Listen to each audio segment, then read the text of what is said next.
अस्सलाम वालेकुम future doctors. MD cat 2025 की रजिस्ट्रेशन स्टार्ट हो गई है और मैं आप लोगों के साथ शेयर करूंगा कि कैसे आप लोग अपनी रजिस्ट्रेशन को कंप्लीट कर सकते हो। आप पीएमडीसी की वेबसाइट को जब ओपन करोगे तो फ्रंट पेज पे ही आपके पास एग्ज़ाम रजिस्ट्रेशन का लिंक है। इसे क्लिक करेंगे, आपके पास एक न्यू पेज ओपन हो जाएगा mdcat.pmdc.pk। अब यहाँ पर आपके पास जो पहला काम है वो है कि अपने आप को आप रजिस्टर करेंगे। अब डायरेक्ट अपना ईमेल आईडी और पासवर्ड यूज़ नहीं करेंगे क्योंकि आपने अभी तक रजिस्ट्रेशन नहीं की। आप जब रजिस्टर को क्लिक करेंगे तो आपके पास एक फॉर्म ओपन हो जाएगा। अब इस फॉर्म को आपने फिल करना और फिल करते हुए बच्चे ख्याल रखिएगा कि आपने स्पेलिंग्स को ठीक रखना है। बाद में कई दफ़ा स्पेलिंग्स चेंज करने की ऑप्शन नहीं आती। तो मैं यहाँ पर अपने नाम को ऐड करूँगा और जो स्पेलिंग होंगे बिल्कुल वही होंगे जो कि मेरे आइडेंटिफिकेशन डॉक्यूमेंट के ऊपर मेंशन है। आपका अपना नाम भी और आपके जो फादर का नाम भी, ये दोनों बिल्कुल एग्जैक्टली वही होने चाहिए जो कि आपके पास आपके आइडेंटिफिकेशन टाइप के ऊपर जो डॉक्यूमेंट है उसके ऊपर मेंशन है। अब लेट्स से मैंने CNIC को यूज़ करना, तो मैं अपने CNIC के अकॉर्डिंगली अपने नाम के अपने फादर नेम के स्पेलिंग को मैच करूँगा। मैं बे फॉर्म को यूज़ कर रहा हूँ, मैं जो विनाइल कार्ड को यूज़ कर रहा हूँ, मैं नाइकॉप को यूज़ कर रहा हूँ या पासपोर्ट को यूज़ कर रहा हूँ। मैं जिस भी डॉक्यूमेंट को यूज़ कर रहा हूँ मुझे वेरीफाई करना है कि स्पेलिंग्स ठीक होने चाहिए। हर साल बच्चों का ये इशू होता है कि स्पेलिंग्स गलत हो जाते हैं और बाद में ठीक करने की ऑप्शन नहीं आती। अब इसके बाद CNIC नंबर है। अब इस नंबर में डैश यूज़ नहीं करना, जो नंबर आपके पास मेंशन है अब एग्जैक्टली उसी नंबर को यूज़ करोगे। इसके बाद CNIC पे मेंशन है कि वो कब इशू हुआ। अब जो डेट ऑफ इशू है आपने एग्जैक्टली वही लिखनी है, पहले मंथ, उसके बाद डेट, उसके बाद ईयर। अब इसके बाद आपका जो नेक्स्ट काम होगा वो आपका सेल नंबर होगा। अब सेल नंबर वही यूज़ कीजिएगा जो आपके यूज़ में है, जिस पे आपको टेक्स्ट मैसेज रिसीव होते हैं। इसके बाद जेंडर टाइप, फिर आपकी बर्थ डेट। अब ये तमाम चीज़ें एग्जैक्टली वही होनी चाहिए जो आपके डॉक्यूमेंट के ऊपर मेंशन हो, किसी भी तरह की गलती नहीं करनी। अगेन पहले मंथ, फिर डेट और उसके बाद ईयर, फिर ईमेल एड्रेस। जैसे मैंने आपको पहले कहा कि ईमेल एड्रेस आपने वो यूज़ करना है जो कि आपके इस्तेमाल में हो, ना कि वो यूज़ करो जिसका पासवर्ड भूला हो। अगर नया बनाना चाहो नया बना लो और किसी जगह उसका पासवर्ड लिख लो। जो आपने पासवर्ड लिखना है ये वो नहीं लिखना जो आपके ईमेल का पासवर्ड है। अगर आप वही यूज़ करना चाहो ये आपकी अपनी मर्जी है। अदरवाइज ये वो पासवर्ड होगा जिस पासवर्ड को यूज़ करते हुए आप MD कैट के रजिस्ट्रेशन के पेज पे लॉग इन हो गए। तो अगेन जो भी पासवर्ड लिखो अपने पास कहीं पर उसको नोट कर लो। उसके बाद सिंपल सा क्वेश्चन है एंड देन साइन अप। अगर तमाम डिटेल करेक्ट होंगी तो आपके पास ये पेज आ जाएगा कि आपका अकाउंट क्रिएट हो गया। अगेन लॉगिन को क्लिक करें, जो आपने ईमेल आईडी यूज़ किया था उसको लिखें। उसके बाद जो आपने पासवर्ड सेट किया था MD कैट रजिस्ट्रेशन के लिए उसको लिखें। उसके बाद आप क्या करेंगे, उसके बाद आप सिंपली क्या कर देंगे, लॉगिन कर देंगे।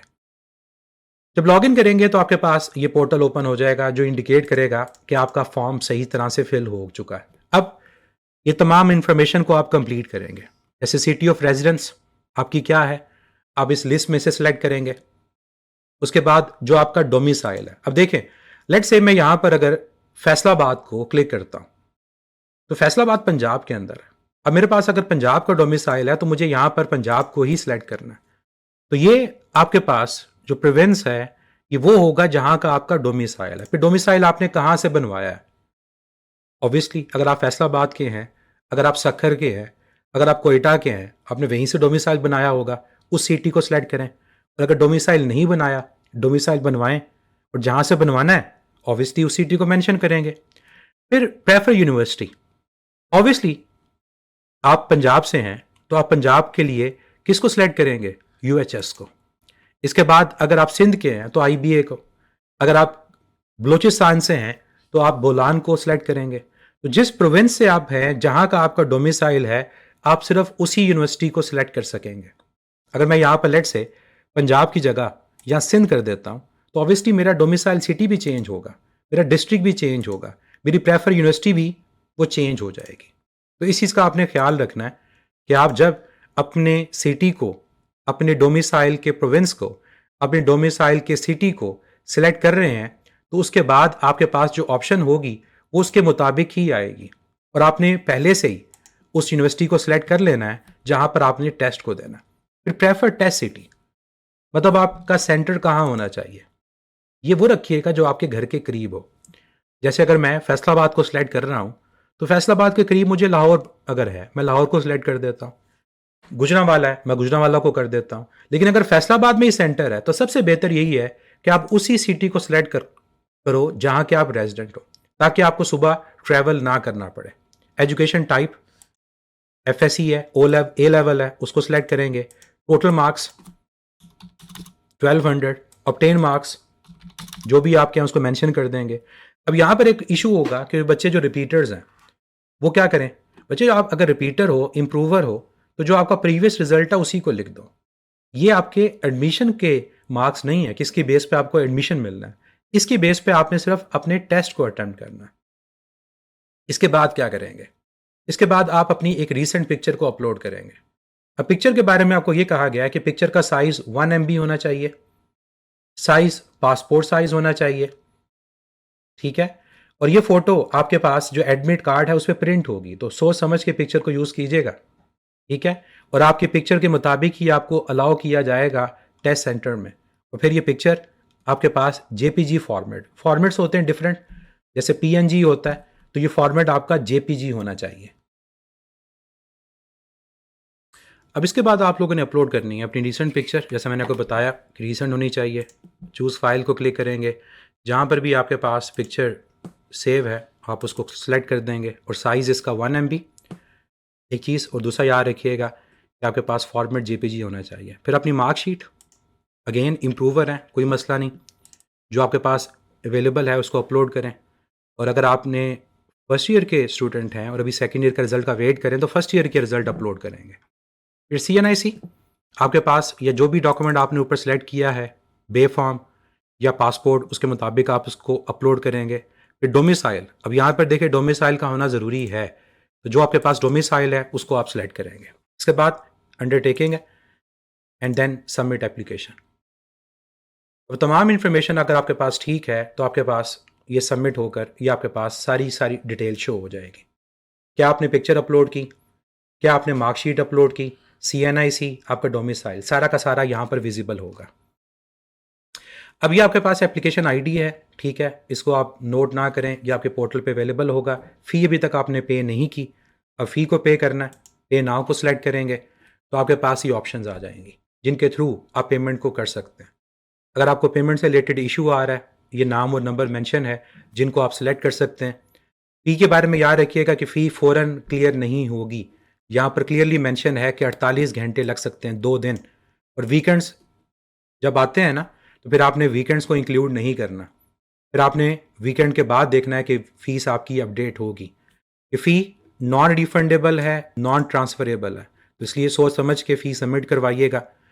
अगेन मैं फिर बता दूं आपको कि फ़ी 48 आवर्स में, कई बच्चे सब्र नहीं करते और फिर सवाल पूछना शुरू कर देते हैं कि हमारी फ़ी अपडेट नहीं हुई, तो 48 घंटे 2 दिन लगेंगे।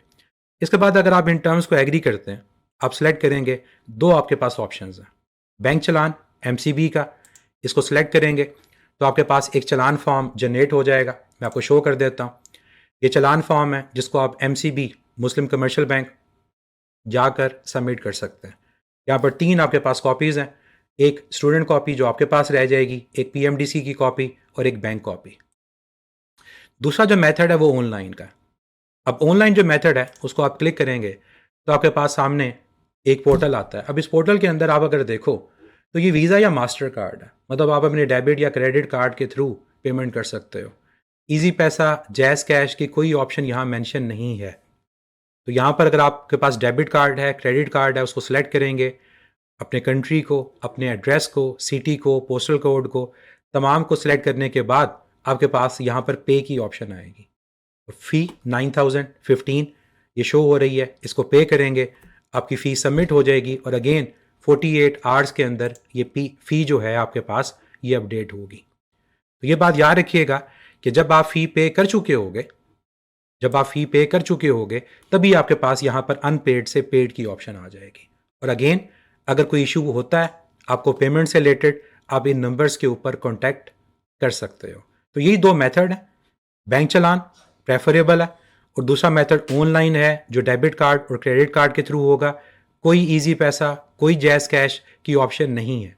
और यहाँ पर कहीं ये मेंशन नहीं है कि बैंक चालान आपने पीएमडीसी को सेंड करना है।